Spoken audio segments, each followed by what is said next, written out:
Season's greetings from Parkview Field with TinCaps team president Mike Nutter, John Nolan, checking in with TinCaps Hot Stove. And Mike, it's been about 3 months now since the Midwest League season ended, but things haven't entirely slowed down, maybe a different speed, but when you factor in the concerts and Fort for Fitness here at Parkview Field, and then for you, Midwest League meetings, minor league baseball meetings, last week baseball's winter meetings in San Diego's, show goes on. The show does go on. I'm ready to be home for a little while. The season after we last talked, the concerts were great. The Fort for Fitness was the biggest event that we've ever hosted with them, which is saying something. It seems to keep getting bigger every year with that great organization. And then a lot of travel. I attended Minor League Baseball University in October to learn what it takes to run a minor league team. I attended the Midwest League general manager and staff meetings over in Chicago. And then, like you said, the baseball winter meetings last week in San Diego. I've had the pleasure of attending probably 15 winter meetings, and for me, it was by far the best.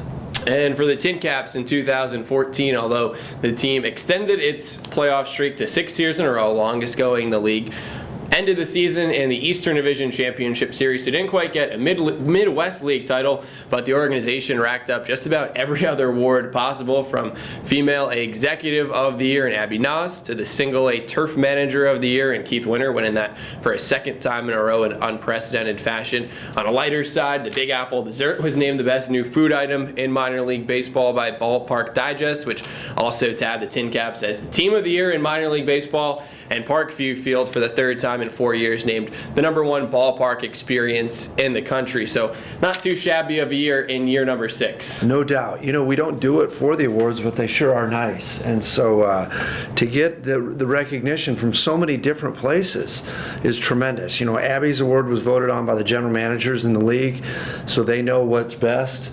You know, Ballpark Digest, same deal. They go out and visit hundreds of venues, so they know what they're talking about. We've become good friends with, the Ballpark Digest and, Stadium Journey on the other one, but Ballpark Digest to give us those 2 awards. It's just tremendous. And I wish that when the baseball winter meetings are in San Diego, I wish we could take the whole staff. It doesn't quite fit in the budget, and we need to maintain a business that's open. But to be able to walk around that room and the places and to hear the regard for the TinCaps nationally is really impressive. And it's a whole lot less about me than it is the rest of the staff, and so it's really neat to be a part of. And what was that experience like in San Diego? You know, from the perspective of most fans, they're watching on TV with the multi-millionaire contracts being handed out, the big trades being made, but there's a lot more going on, and every minor league team, including the TinCaps, is represented. No doubt. You know, I just walked around for a couple days following John Lester and Giancarlo Stanton, hoping they'd drop some money. They never did. So when we go out there, it is 3 or 4 days, a very solid agenda. The first day is a seminar. Jason Fryer spoke on behalf of Populous. It was a tremendous event. Then we have all-day business seminars to learn some of the best practices around the country.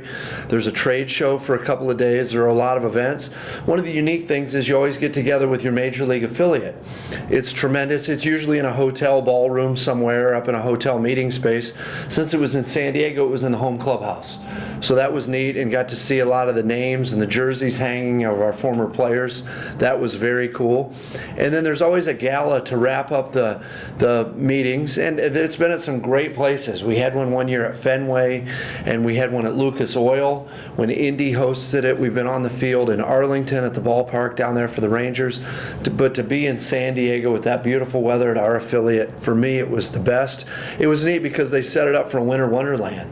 They had snow tubing set up out in the outfield that anybody could do, and people kept coming up to me saying, "Are you going to go out there and tube?" And it's, "No, I'll take 6 or 8 shifts later this winter with my kids." And so for the folks that don't live in that kind of weather, they loved it. It was a great show. Really proud to be a Padres affiliate. Then as we were leaving, news was breaking that they acquired Matt Kemp, and it looks like they might be in on some other guys. So there's a lot to be proud of out in San Diego. Yeah, and that's just about the only time of year you're going to be able to snowboard in San Diego at Petco Park. But like you said, an exciting time to be affiliated with the Padres. And catching up in other off-season news, the TinCaps and Padres renewed their affiliation for 2015-2016, and under the leadership of new Vice President and General Manager A.J. Preller, Padres really have a new energy right now. They really do. There was a lot of people, a great vibe in that clubhouse that night, and going around the room and people introducing themselves of, Trevor Hoffman and Mark Kotze and a lot of their former players. Some current players showed up. Randy Jones, the old Cy Young Award winner, was in there. One of our good friends, Mark Connor, he drafted Matt Whistler, Josh Van Meter. He's now the director of scouting. He's a TinCaps friend and fan. There's a lot to be proud of. I had a little bird tell me that the new Vice President General Manager, A.J. Preller, loves to play pickup basketball. And when I'm not nursing a torn meniscus or two, like I am now, I like to as well. And so we've got a game set up when he comes in, and we're going to have some fun, and really excited to make new, just make new friends out there and see what they're all about. AJ's credited with a lot of the signings of the Texas Rangers and the Dominican. Certainly it's never a one-man show here or out there, but his reputation and his resume are tremendous, and we're looking to reap some benefits. And meanwhile, while things are looking up for the Padres, how about for the TinCaps overall ownership group, Hardball Capital, a time in which they were making headlines too? They are. We've made a lot of headlines recently. They're going to have a team play in 2016 in Columbia, South Carolina. We're going to lose some staff members, very well deserved, to go down there and help them run that. And then recently, here as recent as a week ago, some news broke that he's reached a deal to acquire the Chattanooga team, a AA franchise for the Minnesota Twins. Not everything is signed and dotted, but since it's on the internet, it must be true. You know how that is. So Especially Twitter. That's exactly right. So I thought we could mention it. It's exciting. What it means is he's willing to go into these communities, revitalize and reinvest as he has here in Fort Wayne. And it's great for our staff as additional opportunities open up. I'm not ready to lose a bunch more people right now, but I can be a little selfish in that regard. But it's exciting for everybody affiliated with the TinCaps and Hardball Capital. And where CEO Jason Fryer really made his first mark in minor league baseball here in downtown Fort Wayne.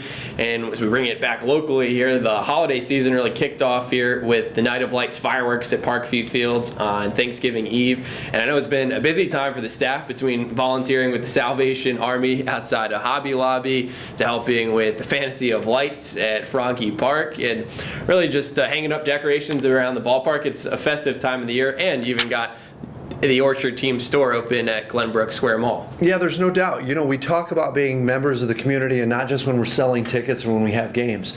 So to do the Night of Lights here, we love it. There's no admission. We pay for the fireworks ourselves, and when it's nice weather like this year, we look like geniuses, and when it's bad weather, we don't look so smart, but it's a great thing. It's a chance to us to give back. Then the other stuff that you've mentioned is great. Anybody out there looking to do some last-minute holiday shopping, certainly they can come by Parkview Field to the Orchard, over to Glenbrook for the team store. It's been great. And now as we get set to turn the calendar to 2015, not too far away from being ready to count down the days to opening day. Getting excited? I am excited. I need a few more days, though, to get rested. We still don't know who our staff is. The Padres are having big meetings here as we speak on December 15th through 18th. They've got some meetings out in Arizona.